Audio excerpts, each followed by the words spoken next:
السلام عليكم ورحمة الله. ازيكم عاملين ايه؟ يا رب تكونوا في اسعد حال. النهاردة بقى هنقضي يوم من اوله لاخره مع بعضينا ان شاء الله.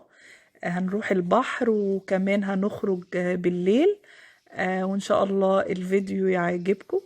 بس يا ريت لو كنتوا اول مرة تشوفوا قناتي تشتركوا في القناة وتفعلوا الجرس علشان يوصل لكم كل جديد، وكمان ما تنسوش اللايك. النهاردة بقى هنقضي يوم طويل. هنروح البحر. وطبعا انا بصور لكم الطريق في اسكندرية. طبعا احنا كنا معديين جنب المنتزه، وبعدين كده احنا في طريقنا للمعمورة، وهنعدي من عند المعمورة. طبعا هو شاطئ يعني الشاطئ الوحيد اللي شغال. ادي بقى البحر، ما شاء الله الجو تحفة والمنظر بتاع البحر جميل جدا، لكن الدنيا زحمة جدا جدا لأن النهاردة يوم الجمعة. طبعا يوم الجمعة بيكون فيه رحلات جاية من محافظات كتيرة، فيعني بيكون الشط زحمة قوي. وكمان هو ده الشط الوحيد اللي مفتوح، يعني كل الشواطئ مقفولة، لكن الشاطئ ده هو اللي مفتوح. يعني بيكون الدنيا فيه زحمة بصراحة، لكن يوم الجمعة بيكون زيادة أكتر. النهاردة طبعا يوم الجمعة فالدنيا زحمة، فاحنا منزلناش. لكن طبعا القعدة قدام البحر لما بيكون مفتوح طبعا بيكون الجو جميل جدا جدا، والقعدة فيه ممتعة يعني.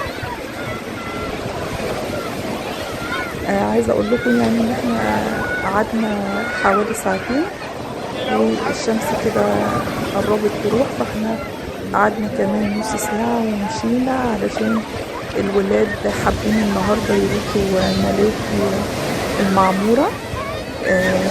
المعمورة بيكون فيها ملاهي حلوة قوي وألعاب كده حلوة، هم عايزين يروحوا لأن طبعا اسكندرية بالليل بيكون الخروجات فيها حلوة قوي، وفيها يعني أماكن كتيرة ممكن الواحد يقدر يروحها بالليل. حتى لو مفيش مكان، يعني الواحد مش عايز يروح مكان معين، ممكن يقعد على البحر وبيبقى فيه ناس، والواحد اوقات كتيرة نقعد كده على البحر ونشتري ايس كريم هتحكي لك قصة عايش ولا ايه وليه؟ اعمل ايه؟ اعمل ايه؟ دوس وريني.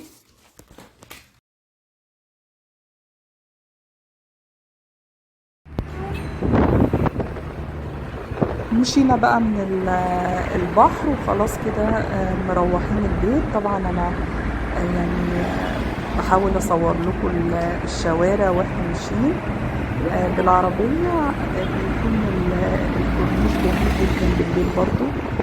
احنا كده عند سور المنتزه، شايفين قد ايه اسكندرية جميلة جدا، ويعني بالليل برضو بتبقى حلوة زي بالنهار.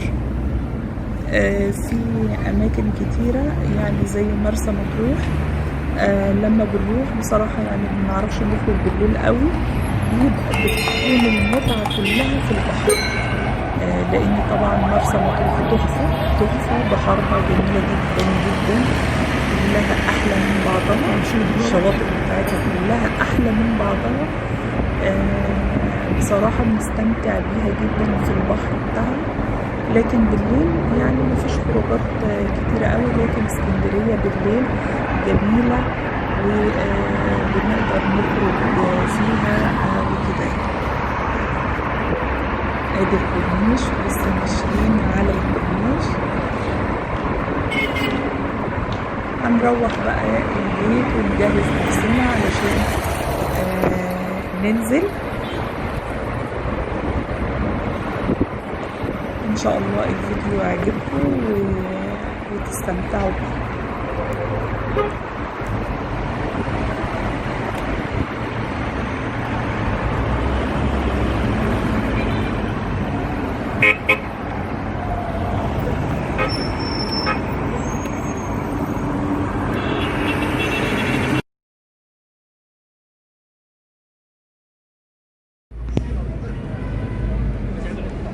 بعد ما روحنا البيت وعملت اكل للولاد واكلنا وغيرنا هدومنا ونزلنا بقى على الملاهي على طول. طبعا احنا هنا كده في المعمورة. معمورة مدينة جميلة جدا، كلها زرع وشجر زي ما انتوا شايفين كده، وفي اماكن يعني ان تقدروا ان انتوا تقضوا فيها وقت حلو جدا. طبعا ادي الملاهي وصلنا، لكن احنا كنا فاكرين ان الدخول من الباب ده، لكن هو مش من الباب دوت، في باب تاني، فاحنا لفينا ورحنا الباب التاني. المعمورة يعني الملاهي ديت احنا اول مرة يعني الصراحة نروحها، لكن المعمورة قبل كده رحناها واخدنا فيها شقة وقعدنا فيها يعني لمدة اسبوع. طبعا انا يعني بصور لكم برضو يعني تشوفوا شكل الشوارع في المعمورة من جوه عاملة ازاي.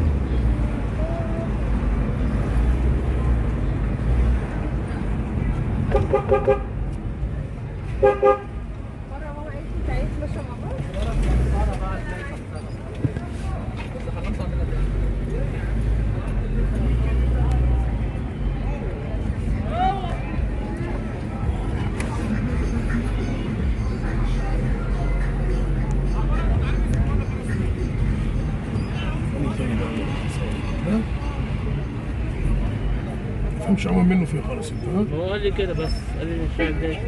خلاص كده احنا داخلين على الباب التاني وهنركن بقى، وبعد كده هندخل بقى الملاهي ونقضي وقت ظريف مع بعض ان شاء الله. اتمنى الفيديو يعجبكم، ويا ريت لو عجبكم الفيديو ما تنسونيش باللايك واشتراك في القناة وتفعلوا الجرس علشان يوصل لكم كل جديد مني ان شاء الله. ادي الباب التاني اهو، ده باب الدخول. هنركن العربية وندخل على طول على جوه ونشوف الملاهي من جوه عاملة ازاي، وان شاء الله نلعب مع بعض كده ونتسلى مع بعض. ماشي يا عمر.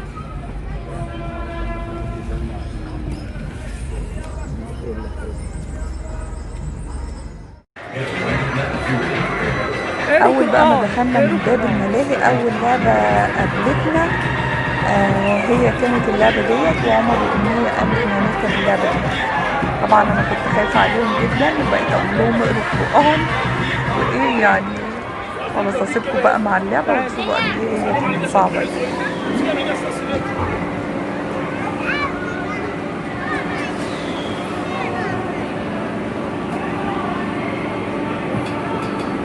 يلا مع السلامة، استودعكم الله.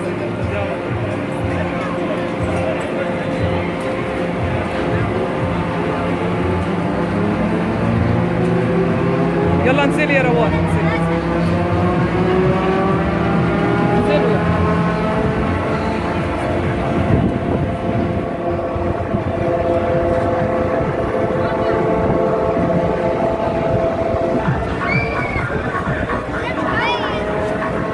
يلا السكو دي ولا السكو دي. انا دي كمان.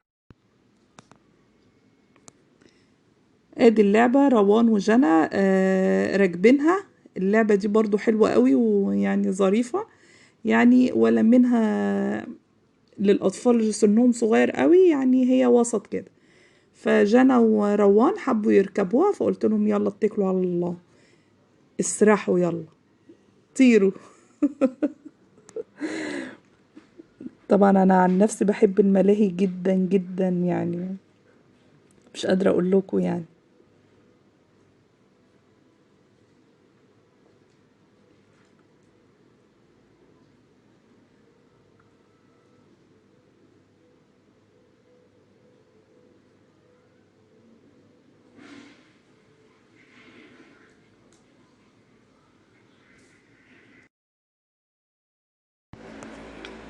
أمنية حبيبتي بقى اختارت تلعب اللعبة دي عايزة اقول لكم ان هي صعبة قوي، يعني صعبة جدا، من اكتر الالعاب صعوبة في اي ملاهي، يعني في دريم بارك او في ملاهي المعمورة. اللعبة دي صعبة جدا جدا جدا، يعني اللي بيركبها بيتشقلط على طول، بيتشحور، فاهمين؟ فهتشوفوها ازاي اللعبة ديت. فبقيت اقول لها يا امنية، يا امنية ما تركبهاش، دي صعبة هتشقلطي. تقول لي لا ماشي يا ماما اركبها. يا بنتي يهديكي يرضيكي مفيش فايدة. فايه ف... فركبتها، ولان هي امنية بتحب يعني تغامر ويعني هي اصلا من زمان هي عايزة تركب اللعبة ديت لما كنا بنروح دريم بارك. فانا كنت بمنعها بصراحه، لان هي اللعبه يعني تخوف، يعني الواحد يتفرج بس عليها كده بيخاف. آه فكنت بمنعها. المره دي بقى ما قدرتش امنعها لان هي كانت مصممه جدا. فانا قلت لها ايه، يلا خلاص ربنا معاكي بقى ويتولاكي يا بنتي واركبي. آه انا عن نفسي بحب الملاهي والالعاب والالعاب الصعبه، بس الصعبه شويه، مش الصعبه قوي يعني. ودي صعبه قوي زياده عن اللزوم. فهي يعني حبت تركبها، فقلت ايه ان انا ايه ما احرمهاش يعني منها، لان هي كانت دايما عايزه تركب اللعبه دي بس كانت متردده يعني. فهي حاجه كويسه الواحد يتحدى الخوف اللي جواه ويغامر. دي بتبقى فيها متعه يعني. فانتوا شايفين، أنا عايزه اقول لكم ان هي كانت مخضوضه وخايفه جدا يعني. والحمد لله يعني هي بعد ما نزلت طبعا عايزه اقول لكم ان هي مدروخه وايه يعني، وعايزه تعيط وهي في اللعبه. وانا واقفه تحت بقى عماله اقرا قران، ومش شحتفه، انا كمان مش شحتفه على الاخر يعني. فالحمد لله يعني رجعت بالسلامه يعني. هي بتبقى الواحد لما بيبقى يعني خايف من حاجة ويعملها ويعني يعملها فبيحس بمتعة يعني. هي دي الفكرة.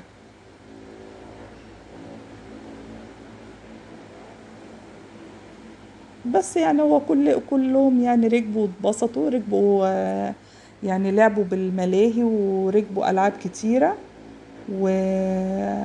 واتبسطوا يعني. كلنا اتبسطنا وانا برضو لعبت كده. فالملاهي احلى حاجة بصراحة بالنسبة لي انا، الملاهي متعة يعني.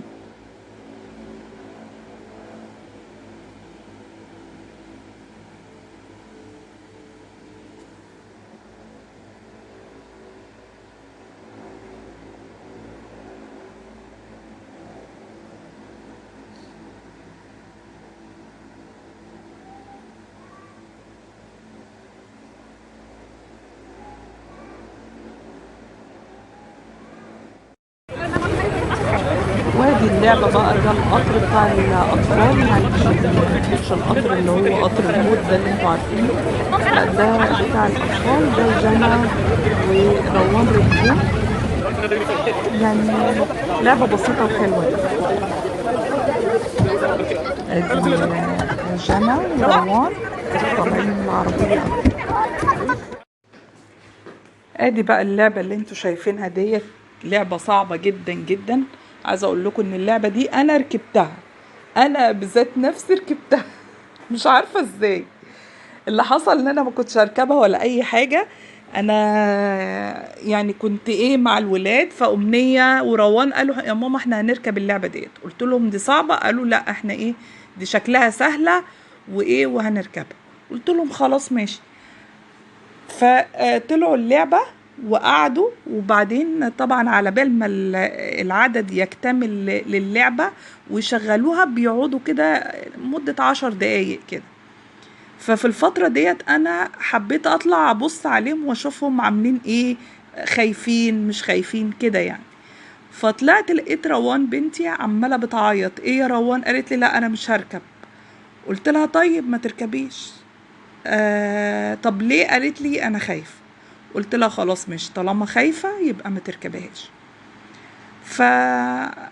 فنزلتها من اللعبة، ولقيت روان أمنية قاعدة بقى وايه وقلقانة كده. طيب قلت لعمر يا عمر اركب مع اختك، قال لي لا انا ماليش دعوة.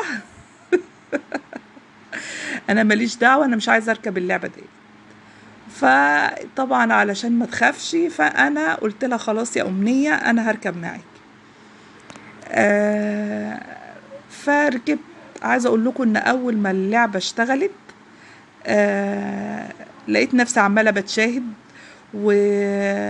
وكنت خايفة جدا جدا، وحسيت بقى خلاص ان انا يعني مش هلحق اربي العيال.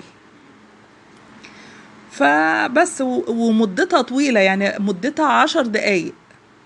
فمتخيلين يعني 10 دقايق في الرعب والخوف ده ازاي. يعني الحمد لله يعني عدت على خير. بس يعني الواحد ايه لما بيتحدى الخوف اللي جواه بيبقى مبسوط قوي، يعني ان هو ايه ده معقول انا ركبت اللعبة ديت المخيفة ديت. فدي حاجة حلوة يعني. بس هنشوف بقى ايه العاب تانية برضو. اتمنى ان الفيديو يعجبكم بجد يعني.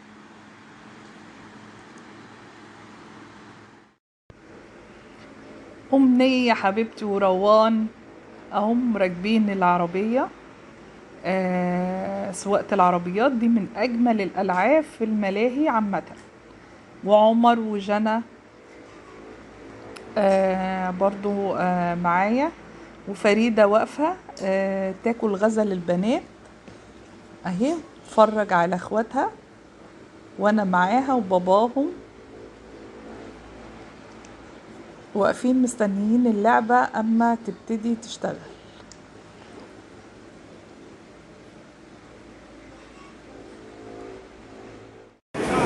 اللعبة بدأت بقى وهم عمالين واقفين جايين يخبطوا بعضين، وعمر ابني مش سايبهم طبعا، سايب اخواتي خالص. وروان وجنى يا عيني هم اللي مستقبلين مع أمنية وعمر. بس طبعا هم مستمتعين باللعبة ديت لأن هي فعلا أحلى لعبة. يعني لعبة كده خفيفة وظريفة ومفيهاش طيران ومفيهاش لفة ولا يعني لعبة على الأرض. أتمنى إن الفيديو يعجبكم، ويا ريت لو عجبكم الفيديو متنسوش لايك واشتراك في القناة فضلا وليس أمرا، وكمان تفعلوا الجرس علشان يوصلكوا كل جديد. غدا دخل ايدك جوه اللي أنا بقدمه. بحبكم جدا جدا، والسلام عليكم ورحمة الله وبركاته.